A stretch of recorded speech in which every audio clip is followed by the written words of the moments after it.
Amém. Saúde a igreja com a paz do Senhor. Amém, irmãos? Motivo de muita alegria estar aqui com os irmãos esta tarde. Gostaria de convidar os irmãos a abrir as suas Bíblias, por favor, no livro de 2 Samuel, capítulo 11. Como nossa irmã disse, me chamo Ruth Silva, sou da Assembleia de Deus Central, no Parque Flora, pastor José Luiz Filho. Estou aqui debaixo da autorização e da bênção do meu pastor. Estou muito feliz de estar aqui nesta casa. Agradecer a minha amiga missionária Michele, que fez a ponte para que eu estivesse aqui. Agradecer também ao pastor Fábio também por ter me convidado, pela mensagem. Agradecer às irmãs aqui também da mesa. Desejar que o Senhor continue abençoando as irmãs, abençoando esta casa, abençoando o pastor desta casa. Amém, irmãos? Os irmãos encontraram? 2 Samuel capítulo 11, versículo do 1 ao 3. Depois nós vamos ler o capítulo 12, versículo 24 e 25.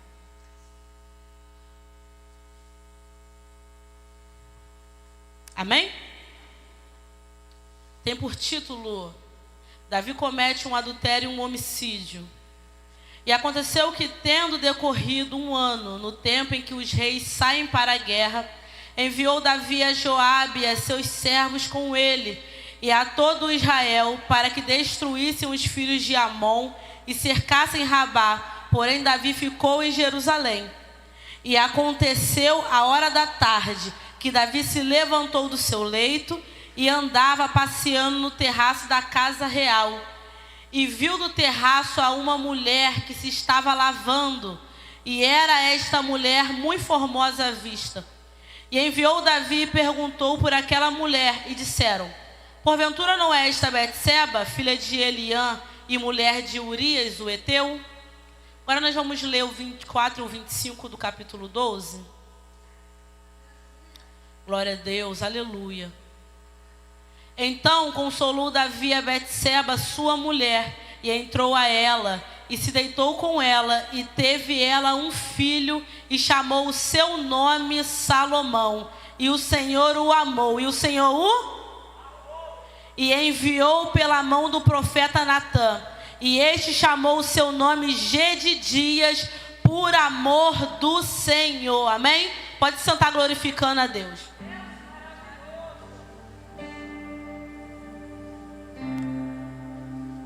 A palavra do Senhor está nos dizendo, irmãos, está nos relatando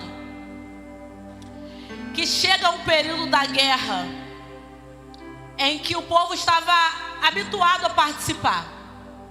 Era de costume anualmente ter guerra entre as províncias, entre os reinos. E o primeiro versículo, já o versículo 1, vai dizer isso pra gente. E aconteceu que, tendo decorrido 1 ano, no tempo em que os reis saem à guerra, o tempo da guerra chega. E como o versículo vai nos mostrar, é de costume o rei ir para a guerra. Vai dizer que os reis saem à guerra. O mesmo versículo vai nos mostrar que Davi decide tomar uma decisão diferente, uma atitude diferente. Ao invés dele ir para a guerra, Davi decide ficar em casa. Ao invés dele ir para a frente de batalha, Davi decide mandar Joabe no seu lugar, um dos capitães dos seus guerreiros, do seu exército. A palavra do Senhor vai nos dizer que ele envia Joabe na frente e ele fica em casa. Aí o Senhor falou comigo que a gente não pode negligenciar a nossa responsabilidade. Se é para ir para a guerra, vai para a guerra. Não fica em casa. Se o período é da guerra, vive a guerra. Vai para a consagração, vai para o monte, vai para o joelho, vai para o jejum. O que muitas das vezes acontece conosco é que estamos em período de guerra e queremos enviar outra pessoa para guerrear no nosso lugar. Você ora por mim, você sobe o monte por mim, você jejua por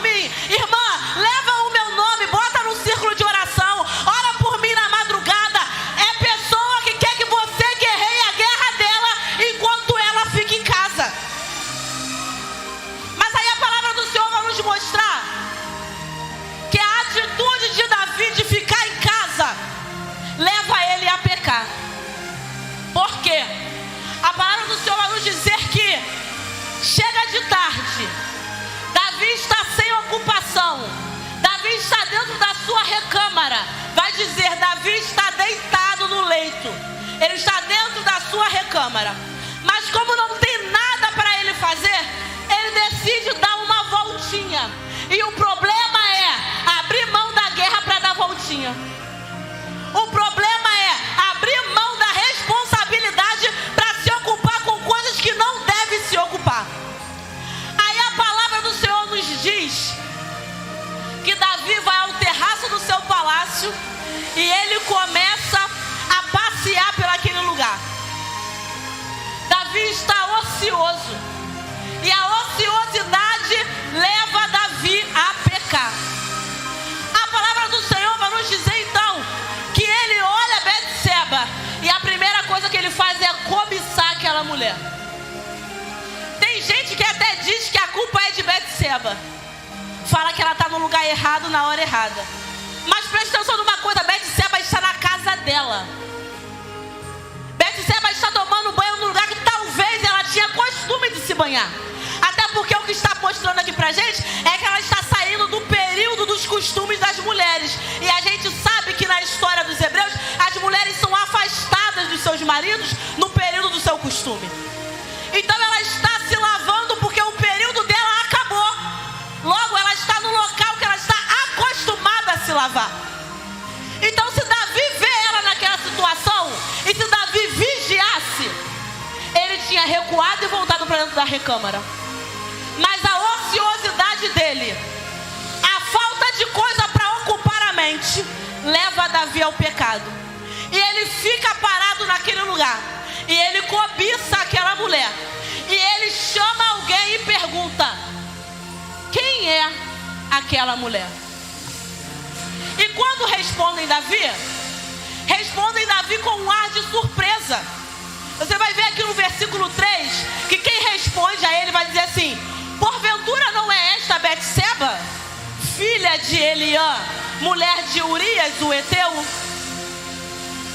Quando dizem porventura, estão dando o entendimento de: você não sabe que ela é Betseba?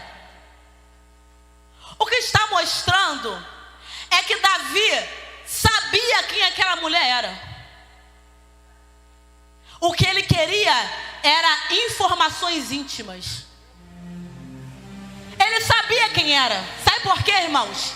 Porque a história vai nos dizer que Eliã e Urias eram valentes de Davi. Eliã e Urias eram um daqueles homens que estavam lá na caverna de Adulão quando ele estava fugindo do rei Saul. Eles faziam parte daquela tropa que guardava a vida de Davi. Então eles estavam acostumados a frequentar o palácio. Eles estavam em festas, estavam em reuniões. E você acha que Urias ia para a festa sem a mulher dele? Não ia. O que Davi queria? Intimidade. O que Davi queria era informação privilegiada. E aí vão falar para ele: é a esposa de Urias. O que estão dizendo é a esposa daquele homem que dá a vida pela tua vida. O que estão dizendo para Davi é: ela é a esposa de um homem importante para você. Mas o que Davi faz é colocar as suas próprias vontades em detrimento daquilo que era importante para Urias. O que ele mostra é até a mulher de Urias, mas já que eu sou o rei, de um homem que dá a vida pela minha vida, mas para mim o que importa é a minha vontade primeiro. Então o que eu quero, chama ela. O que o versículo nos mostra, a palavra vai nos dizer que ele dá uma ordem para buscar. Vai dizer assim o versículo 4: então enviou mensageiros e mandou trazer. Ele dá uma ordem, aqui está no imperativo. Ele manda trazer porque ele vai se prevalecer da hierarquia dele. Ele se prevalece do cargo que ele ocupa. Ele usa a autoridade dele para usufruir daquilo que não é dele. É gente que ocupa patamares elevados e acham que pode pisar nos outros, porque são de maior autoridade. Ele está mostrando aqui que ele usa a autoridade dele para o que ele quer. Não importa a consequência que aquilo vai levar. Ah, eu sou o rei. Como rei, eu posso todas as coisas. Aquele homem está sujeito a mim. Trazendo para os dias de hoje, é gente que ocupa cargos tão elevados que tem alguém que está submisso a ele. E por ele achar que aquela pessoa está submissa a ele, ele pode fazer o que quiser. Eu posso pisar porque é submisso a mim. Eu posso humilhar porque é submisso a mim. Eu posso fazer chorar porque é submisso a mim. É como se Davi mostrando a mesma coisa. Eu faço o que eu quero porque eu estou num escalão maior. Mas mal sabia Davi que o céu estava observando as atitudes dele. Porque enquanto ele achava que era grande na terra, tem um grande no céu maior do que ele. E o céu está observando as atitudes dele na terra. É aquele típico comigo ninguém pode. Nariz empinado, peitoral lá na frente, dizendo: quem me para? Quem vai dizer para mim que eu estou errado? Quem é que vai apontar o dedo para mim e falar: você não pode fazer isso? Davi tem essa atitude. Pega a mulher de Urias e leva a mulher de Urias para sua recâmara. Ele se deita com a mulher de Urias e depois manda aquela mulher para casa, como se fosse um copo descartável que se usa e se joga fora. Aí a palavra do Senhor nos diz que, passados alguns dias, Batseba manda avisar o rei que ela está grávida. Consequência do pecado. Davi cobiça, Davi adultera e a consequência chega: uma gravidez. E quando a notícia da gravidez chega, o que estava ruim fica pior, porque a palavra do Senhor vai nos dizer que um abismo puxa o outro. Ele cobiça, ele adultera, ele engravida a mulher de um outro homem. E agora, Davi planeja uma mentira. Manda trazer Urias do fronte de batalha. Vem Urias do fronte de batalha. Ele chega e Davi pergunta: Urias, eu quero boas novas. O que está acontecendo? E Urias conta tudo para ele. E depois que Urias conta, ele fala: você está cansado, vai para casa. Sabe o que Davi está mostrando? Davi tenta esconder o seu erro. Ele tenta enganar Urias para acobertar o seu pecado. O que ele faz é: eu vou mandar Urias para casa, está distante da sua mulher um tempão, ele vai se deitar com ela, e aí depois ela vai dizer que está grávida e o filho é de Urias. Gente que tenta usar os outros para acobertar os seus erros. Gente que tenta usar os outros para acobertar os seus pecados. Quer terceirizar a culpa do seu próprio pecado. Aí a palavra do Senhor nos diz que Urias é um homem de fidelidade, um homem íntegro. A palavra do Senhor vai nos dizer que ao invés de Urias ir para casa, Urias se deita aonde todos os outros homens estão deitados, que vieram da batalha junto com ele. E aí Davi manda que saia um mordomo atrás de Urias para levar para ele coisas para que ele se deite com a sua esposa. E o mordomo volta e fala: rei, Urias não foi para casa. Urias está lá fora, deitado junto com todos os outros homens. E ele fala: manda trazer. E Urias vem e ele fala: Urias, por que tu não foi para casa? Sua mulher está lá te esperando. Não, meu rei, não é lícito que eu volte para casa com os homens no fronte de batalha. Não é lícito que eu deite numa cama aconchegante com os meus irmãos deitados aqui no chão. Vou ficar aqui junto com eles. Sabe o que isso mostra? Urias era um homem de fidelidade. Urias era um homem íntegro. Urias era um homem correto. Urias não era um homem que se prevalecia de um período favorável em cima dos outros.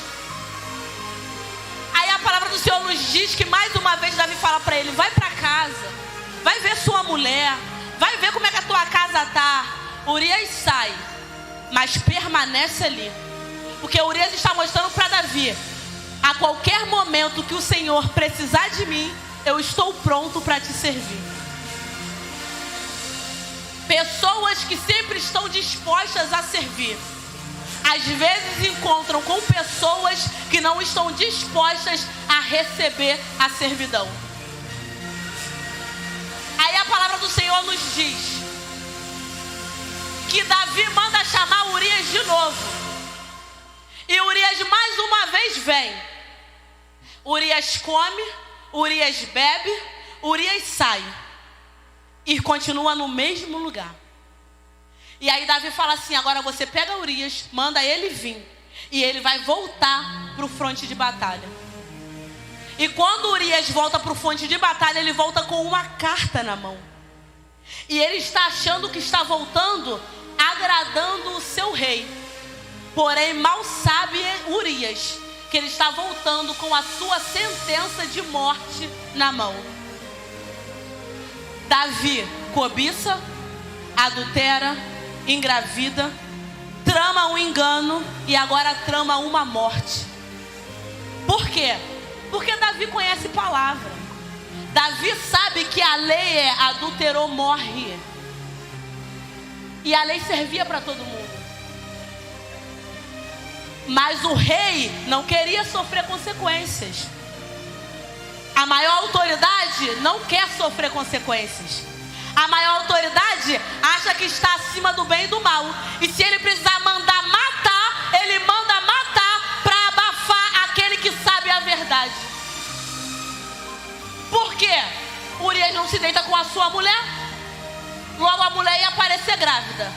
E ele ia perguntar: de quem é o filho? E ela ia dizer: é do rei. E aí o rei ia ter que arcar com a consequência. Mas o rei não quer consequência. Então ele fala: mata. É gente que não quer arcar com consequência. E porque está num patamar elevado, tenta silenciar aquele que sabe a verdade. E aí ele tenta tramar contra. E quando não consegue, ele fala: mata, porque eu não quero que a verdade prevaleça. Mata, porque eu não quero que a verdade apareça. Mata, porque aqui a autoridade maior sou eu. Ele manda matar. Ele prefere ver morto do que ver falando a verdade. Mas o Senhor está falando: enquanto alguém na terra acha que é grande o suficiente para mandar matar, eu estou no céu observando. E ele está achando que eu não vou fazer nada. Mas vai chegar o momento que o céu vai se manifestar em favor de Urias. Fica tranquilo. O céu se manifesta sempre em favor da verdade. O céu se manifesta sempre em favor que as coisas certas apareçam. A palavra do Senhor vai nos dizer que Urias volta para o fronte. Joabe lê a carta, procura um lugar mais perigoso, coloca Urias naquele lugar, porque ele sabia que Urias ia morrer ali. Aí, depois que Urias morre, ele envia um mensageiro e diz: avisa Davi tudo o que aconteceu. E se Davi ficar triste, fala para ele: Urias também morreu. O que ele está falando é: a notícia é até ruim, mas quando o rei souber que o que ele queria aconteceu, o estado de espírito dele vai mudar. Porque ele vai achar que a verdade nunca vai prevalecer. Aí a palavra do Senhor vai nos dizer que o mensageiro chega, conta o que aconteceu, e depois ele vai falar que Urias também morreu. E quando a notícia da morte de Urias chega, Davi vai virar e vai dizer para o mensageiro: fala para Joabe, para ele não ficar triste, para que Joabe não apareça mal aos olhos dele, porque a espada tanto consome este quanto aquele. Manda ele continuar com a peleja. O que Davi está mostrando é: pouco importa para mim o que aconteceu, o que importa é que meu plano deu certo. Pouco importa para mim a consequência que teve. O que importa é que quem eu queria que fosse calado, foi calado. Aí o versículo 26 nos mostra que quando a notícia chega para Batseba, ela fica triste. E ela lamenta isso com Davi. E Davi nem conta para Batseba. Sabe o que ele faz? Ele se deita com Batseba de novo. Aí a palavra do Senhor vai nos dizer que Batseba é engravida mais uma vez. Desculpa, irmãos. Ela concebe um filho a ele. Aí o versículo 27, o finalzinho, vai dizer assim: porém, essa coisa que Davi fez pareceu mal aos olhos do Senhor. Então Batseba está grávida, conta para Davi o que aconteceu. A palavra do Senhor vai nos dizer que Davi consola ela. E depois Davi recolhe ela na casa dele. E ela fica por mulher de Davi. E ele acha que está tudo resolvido, que está tudo nos conformes, que está tudo certo. Aí é como se Davi estivesse falando: pronto, está tudo resolvido, ponto final na história, vira a página, vida que segue. Mas aí o versículo vai dizer assim: porém, esta coisa que Davi fez pareceu mal aos olhos do Senhor. Quando as pessoas acham que o mal que elas fizeram contra nós acabou com a gente, o Senhor entra com um porém. Quando as pessoas acham que há um ponto final naquilo que estabeleceram na nossa vida, o Senhor entra com uma vírgula e fala: tem um porém nessa história. Essa história não vai acabar desse jeito. Tem uma manifestação a ser revelada nessa história. Davi falou: acabou. O céu está dizendo: porém, eu vou intervir nessa história. É Davi achando: Deus não falou nada, tá tudo certo. É Davi achando: Natan não entrou aqui dentro da recâmara até agora, quer dizer que Deus aprovou o que eu fiz. É Davi achando: sou um homem segundo o coração de Deus, então Deus não vai me cobrar. Só que ser segundo o coração de Deus não altera os princípios que Deus estabeleceu para a nossa vida. Não quer dizer que se eu agrado o Senhor em uma coisa e erro em outra, Ele não vai chamar a minha atenção por causa daquele erro, porque eu agradei a Ele em outra coisa. Com o Senhor não existe barganha. Os princípios do Senhor não são mudados. Aí a palavra do Senhor vai nos dizer que o Senhor envia Natan a Davi, capítulo 12. E Natan, com toda a sua sabedoria, chega e puxa uma conversa com Davi. E ele vai dizer que havia numa cidade 2 homens, um rico e um pobre. E o rico tinha muitas ovelhas e vacas, mas o pobre tinha apenas uma ovelha. Aí Davi se interessa pela história e Natan vai contando. Ele vai dizer: mas chega um período que o rico vai e toma posse da única ovelha que o pobre tem. Ele toma para si aquela única ovelha. A palavra do Senhor nos diz que Davi fica irado. E ele vai dizer: este homem é digno de morte. Por quê? Porque Davi conhece lei, gente. Davi conhece, Davi sabe o que está escrito na lei. E Davi vai dizer: quem é este homem? Esse homem é digno de morte. Mas Natan inicia a história para que Davi entenda o que aconteceu. Sabe por quê? Porque às vezes nós estamos tão embaraçados dos nossos erros que a gente não consegue ver quando Deus está chamando a nossa atenção. A gente está tão embaraçado no pecado, está tão embaraçado no erro, que a gente vê o pecado de todo mundo, menos o nosso. A gente vê que todo mundo falha, todo mundo peca. Fulano fez errado, fulano cantou errado, fulano pregou errado.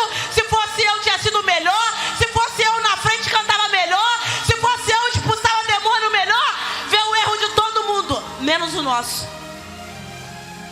Então o que Natan faz? Vou arrumar uma história bem arrumada para que ele entenda a gravidade. E depois eu revelo a ele o teor daquela história. E Natan vai dizer: rei, esse homem é o Senhor. Agora imagina o choque daquele homem que nunca foi confrontado por ninguém, vendo o céu confrontar ele. Aquele homem que ninguém nunca apontou o dedo na cara dele, agora vendo o céu se manifestar contra ele.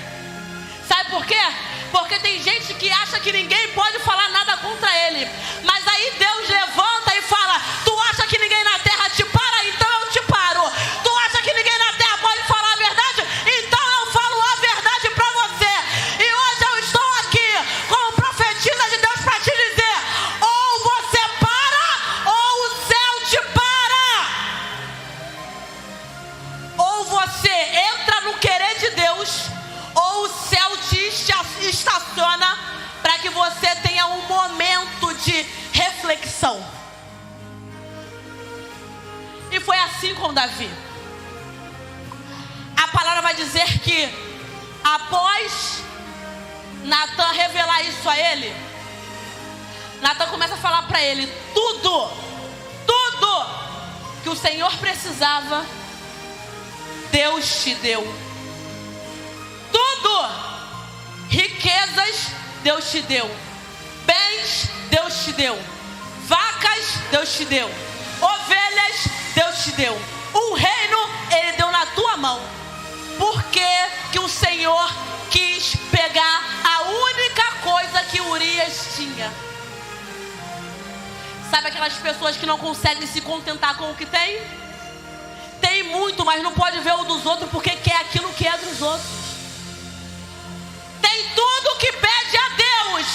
Senhor, preciso de uma casa, toma casa. Quero carro, toma carro. Quero filho, toma filho. Mas não pode ver o que é dos outros, que fica: ai, podia ser meu, não é verdade? Gente que não se contenta com o que o céu dá para ela, quer sempre mais. Gente que acha que o mundo gira em torno dela. Aí a palavra do Senhor vai nos dizer que Davi cai em si. E quando ele cai em si, ele vai dizer para Natan: pequei contra Deus.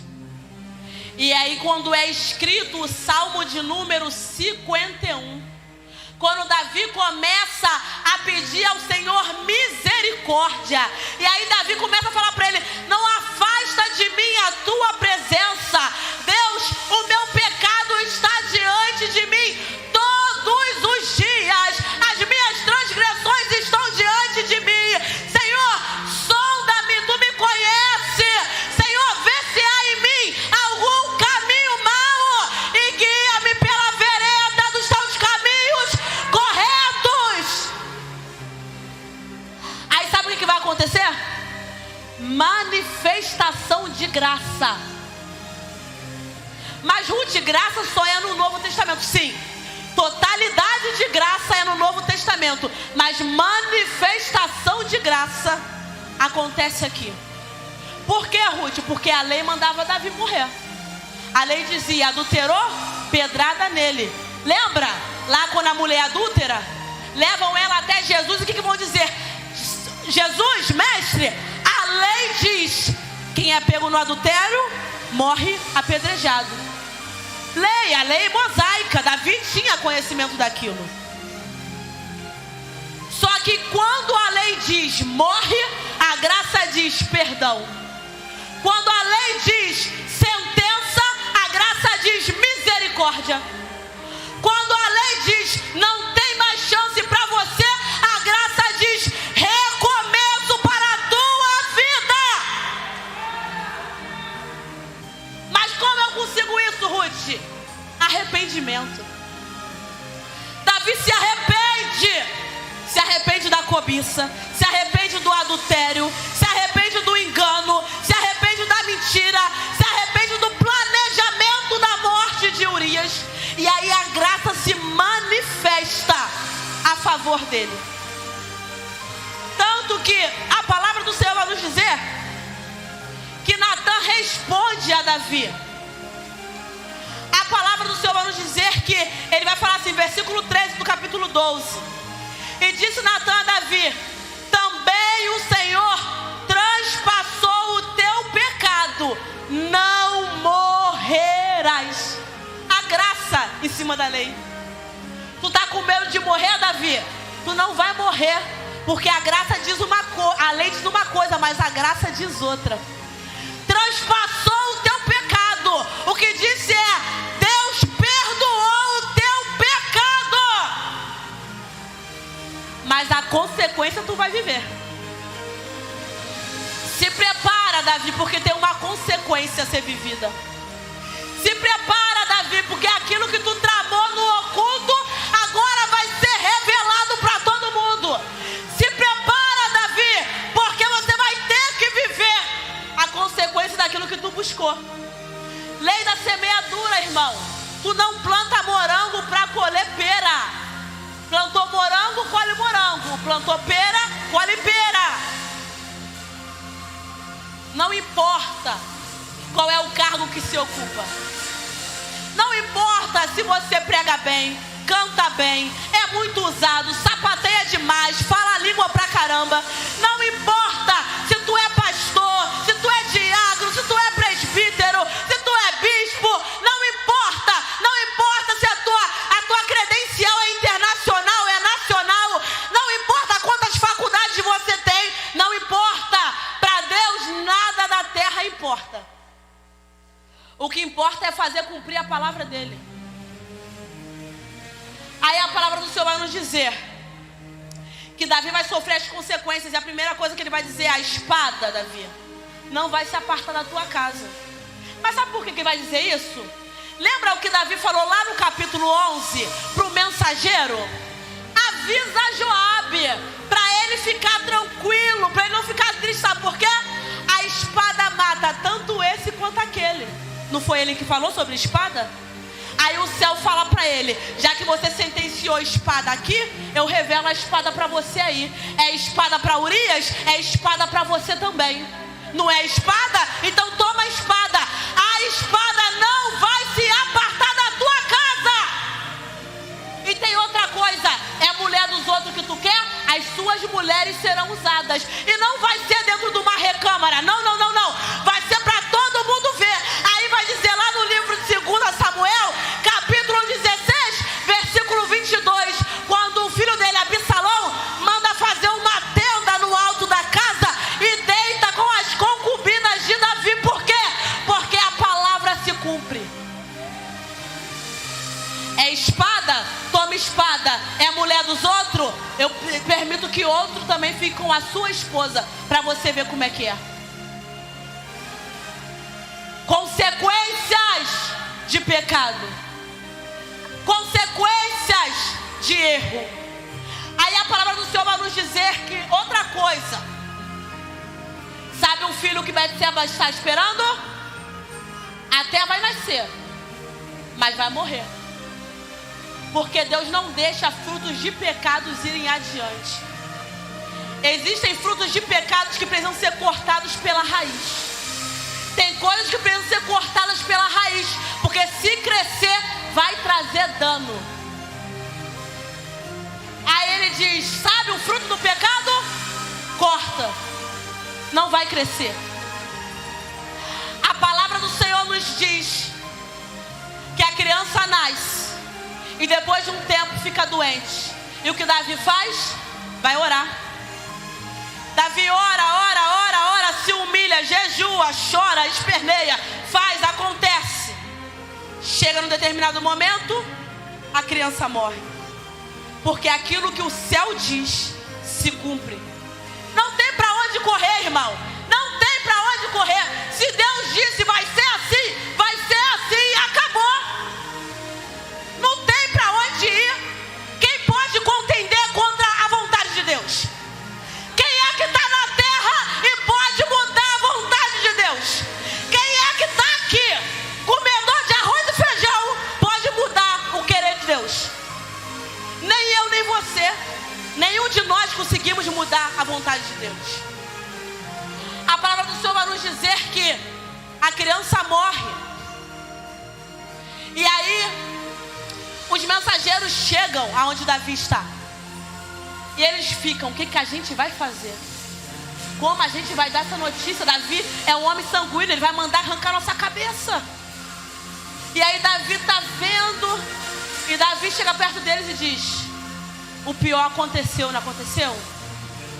E eles olham e dizem: aconteceu, rei. Morreu. Davi sai da onde está, vai até os seus aposentos, troca a roupa, faz barba, vai comer. E todo mundo fica: ué, rei, era agora que tu tinha que prantear, era agora que tu tinha que chorar. Mas Davi entende que o Senhor está passando por um momento de conserto com ele. O Senhor trouxe ele para um conserto. Então ele não vai contender contra Deus. A lucidez de Davi voltou, irmãos. Ele está com tudo no lugar novamente. Ele vai entender que eu até sou rei, mas existe um rei acima de mim, que pode todas as coisas. Então se ele quer dar vida, amém. Mas se ele quiser tirar a vida, amém também. E aí ele vai dizer: o que adianta eu chorar? A criança não vai voltar para mim, mas certamente eu irei até ele. E aí a palavra do Senhor vai nos dizer, para nós terminarmos, que Davi vai até Betseba, agora já é sua mulher. Betseba já está viúva. Davi já foi repreendido pelo Senhor. Davi já se arrependeu. O Senhor já cumpriu o que queria com ele. E agora Betseba engravida. Passa-se 9 meses, a criança nasce. E o nome da criança é Salomão. E agora esse filho vai ser diferente. Aí o versículo vai dizer assim: e o Senhor o amou. Depois da correção vem a manifestação do amor de Deus. Depois que Deus corrige, fica tranquilo, o amor dele se manifesta ao nosso favor. O próprio Davi vai dizer: a tua ira só dura um momento, mas a tua misericórdia é para sempre. Aí vai dizer assim: e enviou pela mão do profeta Natã, e este chamou o seu nome Gedidias, por amor do Senhor. Fica tranquilo. Você que está me ouvindo aqui nesta casa, fique tranquilo. Você que está me ouvindo aí pelo canal do YouTube, depois que o Senhor colocar as coisas no lugar, Ele manifesta o amor dEle. Fica em paz. Eu não sei qual é a prova que você está passando. Eu não sei qual é o tipo de correção que Deus está te dando. Mas Ele está dizendo: ei, a minha ira só dura um momento. Depois a minha misericórdia se manifesta. Pecou, errou, adulterou, mentiu. Se arrependeu. Manifestação de graça. Tudo no lugar. Depois das coisas no lugar, novo tempo, nova história. O amor levantou outro filho. O outro filho é rei. Vai reinar. Vai ser o Senhor sobre todas as coisas na terra. Depois da correção vem o amor. Depois da correção tem uma nova história te esperando. A palavra do Senhor vai nos dizer que o povo estava no cativeiro da Babilônia. E o Senhor mandou eles para lá por 70 anos, para que eles fossem corrigidos. Mas quando os 70 anos passam, eles saem daquele lugar, e vai dizer no Salmo 126: saímos como os que sonham. Por quê? Porque o amor está sendo manifesto. Então a nossa boca se encheu de riso, a nossa língua de cântico. Então se dizia entre as nações: grandes coisas fez o Senhor a esses. Grandes coisas fez o Senhor por nós. Os que semeiam em lágrimas colherão com alegria. Quem leva a preciosa semente andando e chorando,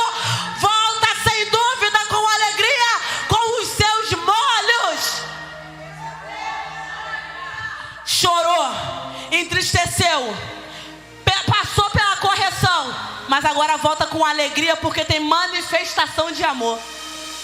Volta com alegria porque tem manifestação de favor e de graça. O que o Senhor está falando para nós é: aproveita a oportunidade que eu estou te dando. Aproveita a oportunidade de arrependimento. Aproveita a oportunidade e coloca diante de mim os teus erros. Eu sei, tem erros que têm consequências menores, tem erros que têm consequências maiores, mas fica tranquilo que depois da correção, certamente eu manifestarei o meu amor. Amém? Eu agradeço a minha oportunidade em nome de Jesus. Aleluias. Louvado seja o nome santo do Senhor. Que palavra maravilhosa, né, irmãos?